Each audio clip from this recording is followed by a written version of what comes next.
అమ్మాయి గారు ఎక్కడికి వెళ్ళిపోతున్నారు? కాసేపు ఉండొచ్చు కదా. ఆహా, కాసేపు ఆగితే అబ్బాయి గారు ఏమిస్తారేటి?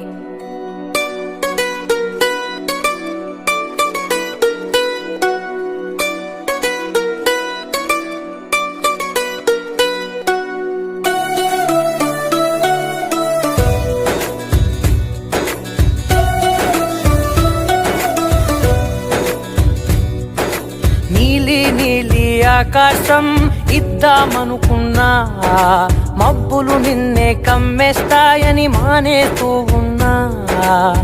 నెలవంకను ఇద్దామనుకున్నా, ఓ నీ నవ్వుకు సరిపోదంటున్నా.